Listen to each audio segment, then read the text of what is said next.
You are holding on too tightly. Hi, my name is Suzette, and I'm a personal transformation and mindset coach. I help people from all around the world who find it challenging to achieve personal or professional goals, even when taking the right steps. You are holding on too tightly, and it's slowing everything down.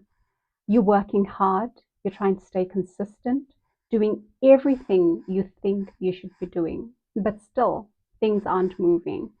And here's why: you are holding on too tightly. You want it to work, you want to see results, you want to see change, and you want things to finally happen for you. But at the same time, you are constantly thinking about it, you are constantly worrying, and you are constantly trying to control the situation. You are replaying it in your mind, checking for progress, over analyzing every step. And it feels like you're doing the right thing because you care, but that constant mental grip is actually keeping it stuck. Because that energy, that tight, anxious, controlling energy creates resistance. Let me show you what I mean. Imagine holding a rubber band and pulling it from both sides. It gets tighter and tighter and tighter. There's tension, there's strain, there's resistance. Both sides are trying to snap back to where they were. And eventually, one of two things is going to happen. It either snaps completely or it recoils back to its original state. Either way, it doesn't hold the shape you wanted. And that's exactly what happens when your life is not in flow. So be honest with yourself. Do you feel like you need this to happen? Do you feel like you have to make it work? Do you feel like you need to control every step, every outcome, and every detail? Even the things that are completely out of your control? Well, here's the truth. The more you try to control everything, the more you block what's trying to come to you. Sometimes you don't need to hold on tighter. You need to let go, to let in. Because when something feels like a need, it creates pressure. And that pressure creates something called attachment.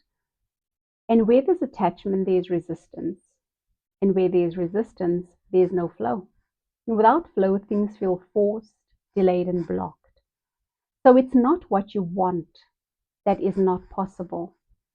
It's the way that you're holding on to it that's slowing it down. And this is what I call the receive phase.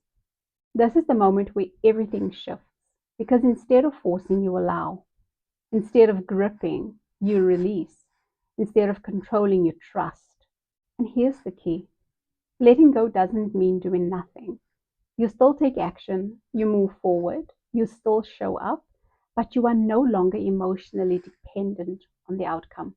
You are no longer thinking, I will only feel okay when this happens. You feel okay now. And from that place, everything changes. So let's simplify it. You act without pressure, you move without desperation, you believe without constant doubt, you set the intention, and then you release the grip because you loosen your hold. And when you do that, you create space. And that space is where things finally start to flow. So remember this: need creates resistance. Think of the rubber band, tight, strained, pulling back. But trust creates flow. Trust allows things to unfold. Trust allows timing to align. Trust allows results to come through. It's a flow state. And I see this with my clients all the time. The moment they let go, things start happening faster, not because they gave up, but because they stopped resisting. They stopped forcing and they stopped over controlling. They stopped gripping too tightly. And instead, they allowed. So if you feel stuck right now, ask yourself, am I holding too tightly? Because sometimes breakthroughs that you're waiting for is on the other side of letting go. If you resonate with this content, like, subscribe, and comment flow below. That way you and I can keep each other accountable for making this our best and most successful year yet.